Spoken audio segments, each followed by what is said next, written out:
महाराज जी, मेरी कोई संतान नहीं है, परंतु उसकी प्राप्ति के लिए शरीर की माता जी प्राय अलग अलग भगवान के पाठ करने को बोलती है। उनकी प्रसन्नता के लिए मैं कर तो लेती हूँ, पर श्री जी की शरणागत होने के कारण पूर्ण भाव नहीं बन पाता। कहीं श्री जी या अन्य या उन भगवान के प्रति अपराध तो नहीं बन रहा, मतलब अंदर से भाव नहीं रहता, पर कोई और भगवान है नहीं, एक ही है।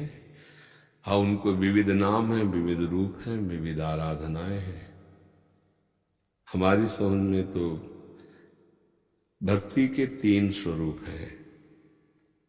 एक है वैधि, एक है गौड़ी और एक है अनुरागात्मिका। वैधि भक्ति में शास्त्र विधान के अनुसार भक्ति की जाती है। गौड़ी भक्ति में भगवान की किसी एक नाम रूप की प्रधानता, ऐश्वर्य महिमा, भगवान ऐसे, भगवान ऐसे, भगवान ऐसे। और अनुरागात्मिका भक्ति में मेरे लाडिले, जैसे अपने वृंदावन की उपासना, बांके बिहारी लाल राधा वल्लभ, यहाँ भगवान नहीं बोले बांके बिहारी भगवान की जय, ऐसा नहीं बोला है। बांके बिहारी लाल की जय, राधा रमण लाल की जय, राधा वल्लभ लाल। इस अनुरागात्मिका भक्ति में फिर दूसरों न कोई, मेरे तो गिरधर गोपाल। इसमें सिद्धांत नहीं है कि हम किसी अन्य वासना या कामना की पूर्ति के लिए किसी और के आगे हाथ भी जोड़ दें। बने तो रघुबर ते बने, ये अनुरागात्मा। बने तो रघुबर ते बने, बिगड़े तो भरपूर, तुलसी औरन ते बने, ता बनिबे पे धूल। ये प्रेम लक्षणा भक्ति का।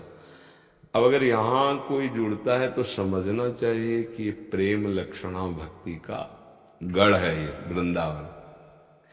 अच्छा, संतान आदि या सुख आदि, जैसे ना चाहने पर दुख अपने आप आ जाता है, ऐसे ही अगर योग है संतान का तो आप ना भी चाहो तो हो जाएगा।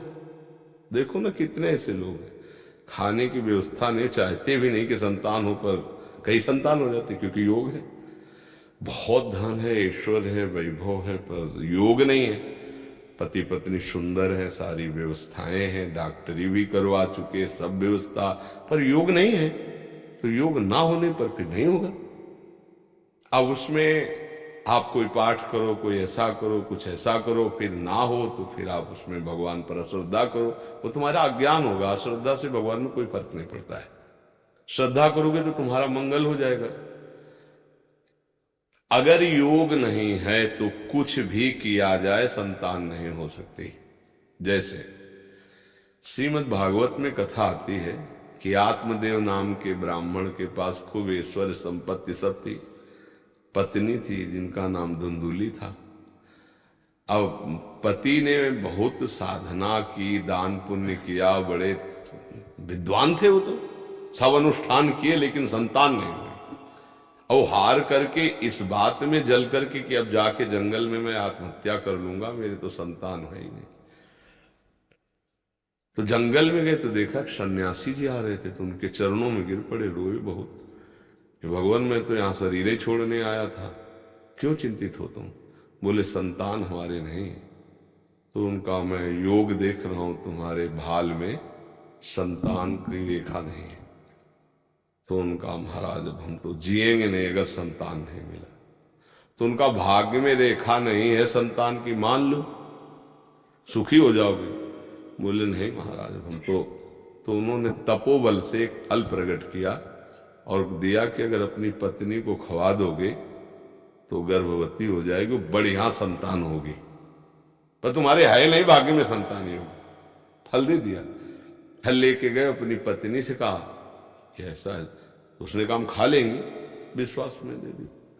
और उसने अपनी बहन को बुलाया और कहा कि हम तो कभी गर्भ धारण नहीं किया और तुम्हारे तो कई बच्चे हो गए, बड़ी पीड़ा होती होगी प्रसव के समय, 9 महीना पेट में धारण करना, फिर हम कुछ खा नहीं पाएंगे। और कई तरह की कल्पना करके अपनी बहन से कहा कि तुम एक काम करो, तुम गर्भवती हो, मैं नाटक करूंगी गर्भवती का, और जहां संतान हो तो मुझे दे देना और मैं तुम्हें पैसा दे दूंगी, और तुम ये अपने पति को कह देना कि संतान मर गए, ऐसे। और परीक्षा के लिए इस फल को हम गाय को खवा देते हैं। तो गाय को वो फल खवा दिया। अब वो समय से जब उनकी बहन के लड़का हुआ तो वैसे ही नाटक पूरा हुआ, पैसा उधर चला गया उधर। अब ये हुआ कि आत्मदेव ब्राह्मण के पुत्र हुआ, बड़ी खुशी हो गई। अब उसने अपने पति से कहा कि पूर्व में संतान ना होने के कारण मेरे वक्षा स्थल में दूध नहीं है, मेरी बहन के लड़का हुआ तो वो पधार गया, तो अगर उसको हम सेवा के लिए बुला लें तो बढ़िया रहेगा। तो बुला लिया, वो बढ़िया बात बन गई क्योंकि बहन थी। वो इधर समय आने पर गाय के पुत्र हुआ, तो कान भर गाय के, बड़ा ही तेजस्वी, क्योंकि ऋषि का फल। अब देखो भाग्य में पुत्र नहीं है तो नहीं हुआ ना, और आत्मदेव को लग रहा है कि मेरे पुत्र हो गया। अब वो दुराचारी इतना बाल्यावस्था से खेलते हुए बालकों को कुएं में डाल दे, और जब जवान हुआ तो फिर पिटाई शुरू की अपने माँ की और पिता की, सबकी। मार मार के एक बार तो इतना माँ को मारा कि वो प्राण त्यागने के लिए कुएं में गिरी और मर गए। बड़ा अत्याचार। वो तब गोकर्ण जी से, वो बड़े शांत और शास्त्र ज्ञानी, आत्मदेव जी ने प्रार्थना, बेटा मेरा कल्याण कैसे होगा, मैं तो फंस गया पुत्र मोह में, और ये धूर्त ऐसा पुत्र पैदा हुआ। तो उनका पिताजी, भगवान का आश्रय लो, लोक धर्म का त्याग करो, संतों की समाज में बैठो तो तुम्हें पता चलेगा जीवन का लाभ क्या है। धर्मम भजस्व सततम त्यज लोक धर्मान, सेवन सदा साधु पुरुषं जय काम तृष्णाम, अन्यस्य दोष गुण चिंतन मास मुक्त्वा, सेवा कथा रसमोह नितराम पिबत्तुम। ये उपदेश किया।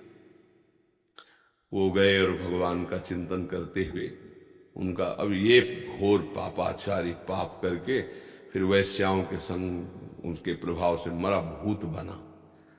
तो उसी के लिए गोकर्ण जी ने भागवत की कथा कराई। तो नहीं हुआ ना पुत्र, सब पूरा नाटक रच दिया गया, लेकिन नहीं हुआ उनसे, क्योंकि भाग्य में नहीं था।